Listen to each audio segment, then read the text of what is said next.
और इस पर देखिए आज की हमारी आज की फाइट, बीजेपी का प्रशिक्षण, सियासी रण। बीजेपी की प्रेस कॉन्फ्रेंस, चलिए आपको सीधे लाइव तस्वीर दिखाते हैं। पूर्व नेता प्रतिपक्ष राजेंद्र राठौड़ क्या कुछ कह रहे हैं। गहलोत साहब ने अब पुराने अपनी सरकार के समय में उनको सब अपने घाव को याद उनको आया और उन्होंने कहा कि धनबल के आधार पर षड्यंत्र करके मेरी सरकार को गिराने की कोशिश हुई थी। शायद कहीं पे निगाहे कहीं पे निशाना।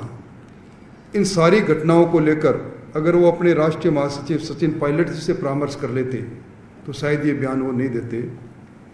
इसलिए ये सरकार, भारतीय जनता पार्टी की सरकार, जिस पर उन्होंने नकारा निकम्मा शब्द, जो उनका बड़ा पसंदीदा शब्द है, जो पहले पिछली बार अपनी सरकार के समय में उन्होंने दर्जनों बार अपनी सरकार के पूर्व मुख्यमंत्री और पूर्व प्रदेश अध्यक्ष कांग्रेस पर उन्होंने टिप्पणी की, वो याद आए।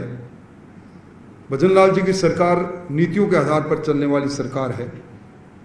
किसी भी सरकार ने अपने पहले सालों में एक नीतियां नहीं बनाई, एक दर्जन से ज्यादा नीति। और चलिए रुक करते अगली खबर की ओर। झुंझुनू से बड़ी खबर है, जहां न्यूज 18 राजस्थान की खबर का बड़ा असर हुआ है और नीट यूजी परीक्षा में चूक मामले में एक्शन लिया गया है और कमरा नंबर 3 में ड्यूटी पर तैनात दोनों शिक्षकों को निलंबित कर दिया गया है, ऐसी जानकारी मिल रही है। परीक्षा में छात्रा की ओर से OMR शीट साथ ले जाने के मामले को घोर लापरवाही माना गया है और कार्रवाई की गई है। तो बड़ी खबर आपको बता रहे हैं, न्यूज 18 राजस्थान की खबर का बड़ा असर हुआ है। नीट यूजी परीक्षा में चूक मामले में बड़ा एक्शन लिया गया है। आपको बता दें कि कमरा नंबर 3 में ड्यूटी पर तैनात दोनों शिक्षकों को निलंबित कर दिया गया है। और बीजेपी की प्रेस कॉन्फ्रेंस सुनिए क्या कुछ राजेंद्र राठौड़ कह रहे हैं। प्रशिक्षण है, सुबह 6 बजे से लेकर रात्रि के 9 बजे तक अलग अलग देश के चिंतक और अलग अलग क्षेत्र के विशेषज्ञ गुड गवर्नेंस के लिए, पब्लिक ग्रीवेंसेस को रिडर्सल करने के लिए और पारदर्शी शुचिता के साथ और किस प्रकार के नीतिगत निर्णय करें, किस प्रकार एक जनप्रतिनिधि को आचरण हो, उसके बारे में अगर कोई प्रशिक्षण हो तो उसको स्वागत योग्य है। कांग्रेस के समय में प्रशिक्षण के नाम पर बाड़ाबंदी होती थी। 3 करोड़ रुपए सिर्फ विमान के उस समय बाड़ाबंदी के अंदर विधायकों को लाना ले जाना, चाहे राज्यसभा का चुनाव हो और चाहे खुद के अंतर्गत का चुनाव हो। गहलोत साहब ने इस प्रकार का काम किया। और दूसरी बात, उन्होंने बाप के जो विधायक पकड़े गए सवाल के बदले रिश्वत लेते हुए, उसमें आरोप लगाया। डोटासरा जी ने कहा कि ये कोई षड्यंत्र है। मैं समझता हूं कि जिस प्रकार पहले भी एक बार लोकसभा के अंदर इस प्रकार यूपीए सरकार के समय में एक बात कुछ सांसदों पर गाज गिरी थी, उसमें अलग अलग दलों के लोग थे। राजनीति में, संसदीय लोकतंत्र में विधायक को विशेषाधिकार है सवाल पूछने का, पर अगर सवाल के बदले रिश्वत कोई मांगता है तो ये संवैधानिक मूल्य का इससे बड़ी गिरावट कोई कर नहीं सकता। ऐसे लोगों के विरुद्ध भी निश्चित तौर पर कार्रवाई होनी चाहिए। आज विधानसभा के सचिव को एक ज्ञापन देकर उन्होंने कंवरलाल मीणा पर कार्रवाई करने की बात कही। राहुल गांधी जी का उदाहरण दिया। राहुल गांधी जी की सदस्यता तब गई थी जब वो फैसला उच्चतम न्यायालय तक बरकरार रहा। इस मामले में कंवरलाल जी को जो उच्च न्यायालय का फैसला था उस पर स्थगन मिल चुका है।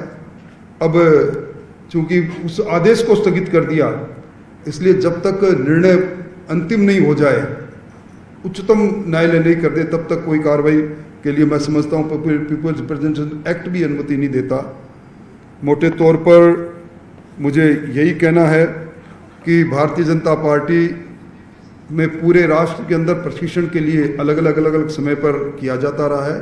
एक कठोर प्रशिक्षण है और प्रशिक्षण भी स्टैच्यू ऑफ यूनिटी के पास उस जगह पर है जहां इस देश के निर्माण में अहम भूमिका निभाने वाले वल्लभ भाई पटेल की जो स्थली भी रही है और उसी के वो प्रेरणाप्रद स्थान भी है। इसलिए इस प्रकार के आरोपों में कोई दम नहीं है। हम भारतीय जनता पार्टी इसको सिरे से खारिज करती है और हमें गर्व है कि हम उस पार्टी के लोग हैं जो एक मिशन, एक सिद्धांत के साथ, एक विचार के साथ, राष्ट्रीयता के साथ काम करते हैं। प्रशिक्षण हम पहले भी करते रहे, आगे भी करते रहेंगे, यही हमारी स्ट्रेंथ है।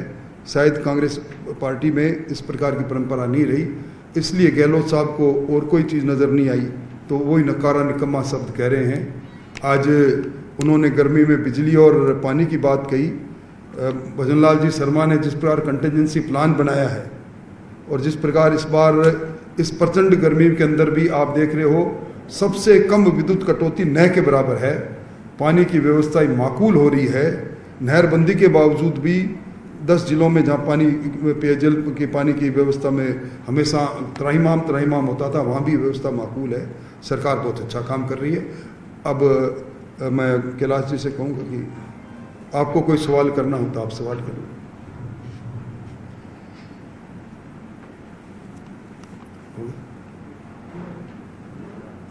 चलिए साहब, बहुत बहुत धन्यवाद आपका। आप चाय भाई है कि नहीं? चाय के लिए साहब, जैसे गोविंद सिंह डोटासरा ने कहा है कि सरकार की सोची समझी साजिश के तहत ये कार्रवाई करवाई गई है, जो विधायक पकड़ा गया है। डोटासरा जी साफ क्यों नहीं कहते कि वो सवाल के बदले रिश्वत इस मामले के अंदर सिद्धांत सहमति व्यक्त करते हैं। जिस पार्टी के अंदर पार्टी के आला नेता अलग अलग मामलों पर बेल पर हो, वो उस पार्टी का सोच यही हो सकता है। एसीबी ने कार्रवाई की, रिश्वत की राशि पकड़ी गई, अभी भी किसी प्रकार कांग्रेस के शासन में बाड़ेबंदी होती थी, ये कहा गया है राठौड़ की तरफ से। उन्होंने जम करके पूर्ववर्ती सरकार पर निशाना साधा। और चलिए लोग करते हैं अगली खबर की ओर। जयपुर से बड़ी खबर है, बीजेपी के जो प्रेस कॉन्फ्रेंस वो हमने आपको दिखाई। और चलिए रुक करते हैं एक और बड़ी जानकारी की ओर। एसआई भर्ती रद्द की मांग, आरएलपी का धरना जारी। सांसद हनुमान बेनीवाल का सरकार पर निशाना। हाईकोर्ट ने सरकार को कड़ी फटकार लगाई है। एसआई भर्ती रद्द हो, माफिया पर शिकंजा कसा जाए। एसआई भर्ती पेपर लीक में ईडी की एंट्री भी हो सकती है। धरना जारी रहेगा, लेकिन आंदोलन का स्वरूप बदलेंगे। तो बड़ी खबर आपको बता रहा है क्या कुछ हनुमान बेनीवाल ने कहा, सुनिए। 15 तारीख थी और हाईकोर्ट ने कड़ी फटकार राजस्थान की सरकार को लगाई। 15 तारीख से डे टू डे सुनवाई करेंगे। 15 तारीख तक जो भी करना करके आ जाओ। सरकार ये कह के वहां से भागी हाथ जोड़ के कि साहब 13 को हम कैबिनेट या सब कैबिनेट जो भी मीटिंग है हम करेंगे और 15 को आपके समक्ष हमारी बात रख देंगे। निश्चित रूप से राजस्थान की सरकार बड़े दबाव के अंदर है। नौजवानों ने जिस हिसाब से करवट ली राजस्थान के अंदर, देश में ये बात गई है कि राजस्थान का जवान सड़कों पे, सोशल मीडिया के माध्यम से बच्चे लगातार कोशिश कर रहे हैं और सर्व समाज ये चाहता है कि राजस्थान में एसआई भर्ती रद्द हो, आरपीएससी का पुनर्गठन हो और माफिया पे शिकंजा कसा जाए। और भजनलाल सरकार जिन मुद्दों को लेके, जिन आश्वासनों को लेके वोटरों को गुमराह करके वोट लिए, जिन बातों को लेकर सत्ता में आई, आरपीएससी पुनर्गठन, एसआई भर्ती रद्द और तमाम वो मुद्दे जो उन्होंने चुनाव के समय रखे, उन सब जो मांगे वो पूरी करे युवाओं की। ये नौजवान राजस्थान का चाह रहा है और हम 10वें दिन आंदोलन के अंदर है। आज हम ये तय करेंगे कि हमारा आगे का आंदोलन की रूपरेखा क्या होगी। थोड़ा हम बदलाव करेंगे इसके अंदर। ये तो अनिश्चितकालीन धरना तो जारी रहेगा ही रहेगा। इसके बाद आंदोलन को किस तरह राजस्थान और राजधानी में किस तरह आगे किया जाए, इसका हम आज रात को बैठक करके इसका हम खुलासा करें। ईडी भी कह रही है कि लेन देन हुआ तो ईडी की एंट्री भी हो सकती है एसआई मामले के अंदर। हम ईडी दफ्तर भी। रिश्वत कांड में पकड़े बागीदौरा से विधायक जयकृष्ण पटेल और उसके चचेरे भाई विजय पटेल को कोर्ट में पेश किया गया, जहां से उन्हें 2 दिन की रिमांड पर भेज दिया गया। और इसके अलावा एसीबी ने रिश्वत में लिए गए 20 लाख रुपए भी बरामद कर लिए हैं। हालांकि कोर्ट से बाहर आने पर बीएपी विधायक ने आरोप लगाया है कि उन्हें फंसाया जा रहा है। ये रिपोर्ट देखिए।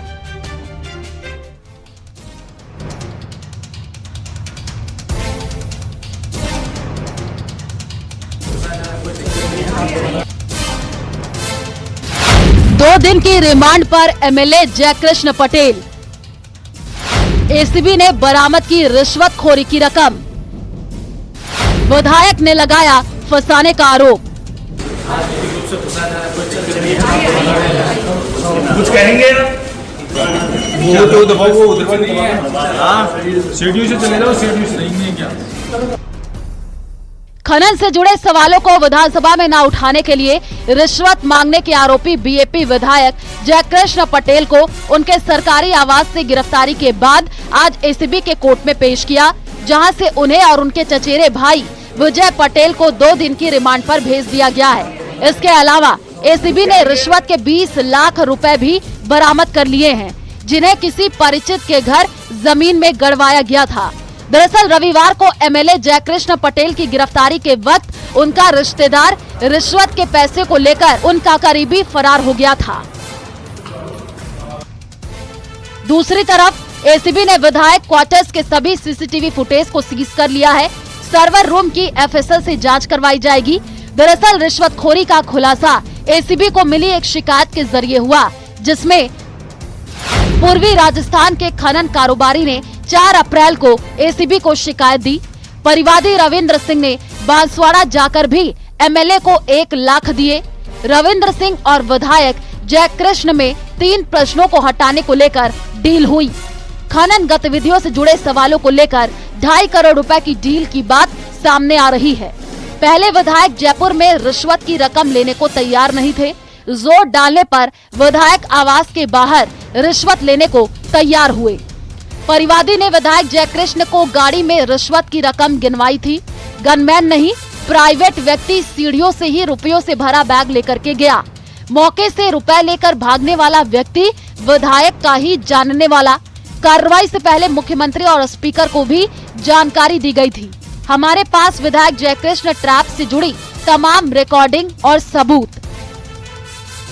प्रदेश में पहली बार किसी विधायक को रिश्वत लेते हुए पकड़ा गया है, लेकिन विधायक जयकृष्ण खुद को राजनीतिक साजिश के तहत फंसाने की बात कह रहे हैं। लेकिन सवाल ये भी है कि आखिर वो कौन है जो खनन से जुड़े सवालों को विधानसभा में न उठाने की एवज में 2.5 करोड़ रुपए देने को तैयार था।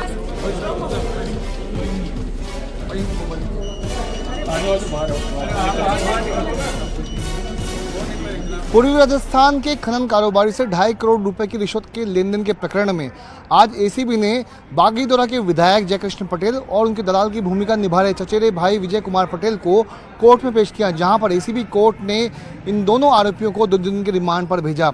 कोर्ट में पेशी के बाद एसीबी ने 4 दिन का रिमांड मांगा था, लेकिन कोर्ट ने 2 दिन का रिमांड दिया। इस बीच एसीबी की टीम विधायक जयकृष्ण पटेल और विजय कुमार पटेल को वापस से एसीबी मुख्यालय लेकर के गई है, जहां पर उनसे गहनता से पूछताछ की जाएगी। और वहीं अब 7 मई को रिमांड की अवधि पूरी होने पर दोनों आरोपियों को कोर्ट में पेश किया जाएगा। कैमरा पर्सन दिलीप के साथ विष्णु शर्मा, न्यूज 18 राजस्थान, जयपुर। खबर अलवर से है, जहां पूर्व विधायक ज्ञानदेव आहूजा ने विधायक संजय शर्मा पर निशाना साधा। उन्होंने कहा कि मेरे निष्कासन में उनकी महत्वपूर्ण भूमिका रही है। मैंने जब किसी दलित के लिए कुछ बोला ही नहीं, फिर भी इन्होंने मेरा किसी भी तरीके का बचाव नहीं किया। उन्होंने कहा कि अकेले तिजारा के विधायक बालकनाथ ने मेरा सहयोग किया था। वीडियो जारी कर कहा भी था कि इसमें दलितों के नाम पर कोई बयान नहीं दिया, लेकिन कांग्रेस ने इसको मुद्दा बनाया। उन्होंने और क्या कुछ कहा, आइए आपको सुनाते हैं। मंत्री महोदय को 15 साल पहले, उससे पहले कार्यकाध्यक्ष बनवाया। क्या जीतमल जी, समस्तलाल जी स्वर्गीय, उन्होंने तय किया होगा, लेकिन मैंने रघुवीर जी कौशल, ललित जी भाई साहब, मोहन जी भाई साहब, जो प्रदेश अध्यक्ष सबको कह करके बनाया। और 15 साल पहले बाकायदा इलेक्शन हुआ जिले का। 27 मंडल थे तब, अब 3 जिलों के कई मंडल हो गए। 27 मंडलों में 24 मंडल साम दाम दंड भेद। और इसी बीच बूंदी से बड़ी खबर है। हिंडोली विधायक चांदना का बड़ा बयान सामने आया है।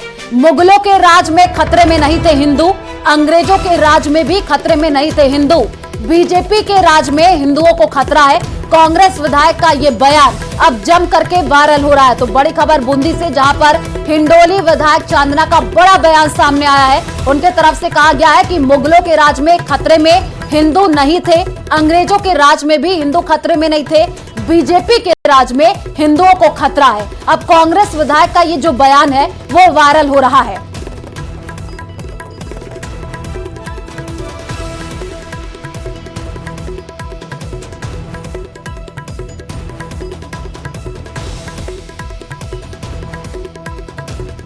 तो ये बूंदी से आपको बड़ी खबर बता रहा है। हिंडोली विधायक चांदना का ये बड़ा बयान सामने आया है। मुगलों के राज में खतरे में हिंदू नहीं थे, अंग्रेजों के राज में भी हिंदू खतरे में नहीं थे, ये उनके तरफ से कहा गया। और उन्होंने ये कहा है कि बीजेपी के राज में हिंदुओं को खतरा है। अब कांग्रेस विधायक का ये बयान जम करके वायरल हो रहा है। तो बूंदी से ये बड़ी जानकारी आपको दे रहे हैं। अंग्रेजों के राज में खतरे में हिंदू नहीं थे, ये उनके तरफ से कहा गया और बीजेपी पर उन्होंने निशाना साधा। उन्होंने कहा कि बीजेपी के राज में हिंदुओं को खतरा है।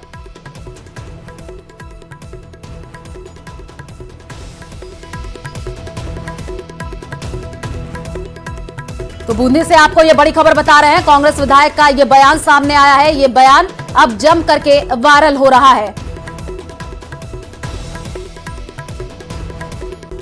तो पूर्व मंत्री अशोक चांदना के बयान का भाजपा ने पलटवार किया है। भाजपा प्रवक्ता पंकज मीणा ने बोला, चांदना के बयान पर कहा है कि कांग्रेस पूरे देश के परिदृश्य से गायब होती जा रही है। रॉबर्ट वाड्रा से लेकर अशोक चांदना तक हिंदुत्व के विरोध में आग उगलते आ रहे हैं। अशोक चांदना ने मुगलों का इतिहास शायद नहीं पढ़ा है। मुगलों ने हिंदुओं को चुन चुन करके मारा। कांग्रेस की राजनीतिक रोटियां अब नहीं सिकने वाली हैं। कांग्रेस के नेताओं को पता नहीं क्यों ऐसा लगता है कि हिंदुत्व के विरोध में बोलेंगे तो शायद उनकी राजनीति चमकेगी। और आज कांग्रेस पूरे देश के परिदृश्य से गायब होती जा रही है। उसके बावजूद भी कांग्रेस के नेताओं को सबक नहीं मिला और लगातार रॉबर्ट वाड्रा से लेकर अशोक चांदना तक हिंदुत्व के विरोध में आग उगलते आ रहे हैं। आज स्थिति यह हो गई, अशोक चांदना जी कहते हैं कि मुगलों के समय हिंदुओं को नुकसान नहीं हुआ। मैं अशोक चांदना जी को याद दिलाना चाहूंगा कि आप अच्छे पढ़े लिखे समझदार आदमी हैं, मंत्री भी रहे हैं। शायद आपने मोहम्मद गोरी, खिलजी, मुगल, औरंगजेब, अकबर, इनका सबका इतिहास पढ़ा होगा। और इसी बीच जयपुर से बड़ी खबर सामने आ रही है। डंपर वाले ने रोड पर ही बजरी खाली करके स्टंटबाजी की है। राजकार्य में बाधा पहुंचाने का मुकदमा दर्ज हुआ है। आरसी परमिट और डीएल भी सस्पेंड किए जाएंगे। मुहाना मंडी थाना क्षेत्र का यह पूरा मामला है। कोटा की तर्ज पर आज आरटीओ प्रथम के क्षेत्राधिकार में अजमेर रोड पर ऐसे ही एक डंपर वाले ने हंगामा किया। बजरी के ओवरलोड का परिवहन कर रहे एक डंपर ने रोड पर ही बजरी खाली की और जब परिवहन निरीक्षक ने करवाई सड़क क्लियर और बजरी को किया रोड से अलग, तो उल्टे एमवीआई को ही धमकाना शुरू कर दिया। मामला आरटीओ कार्यालय पर पहुंचा और अब जो है मुकदमा दर्ज करने के आदेश दिए गए हैं।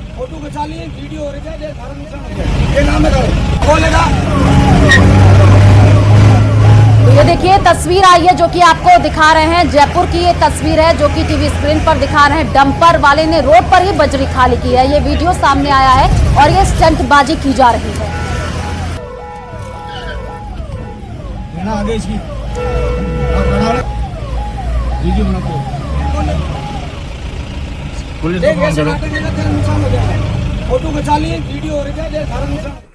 और खबरों का सिलसिला जारी रहेगा। यहाँ रुकते एक छोटे से ब्रेक के लिए, जल्द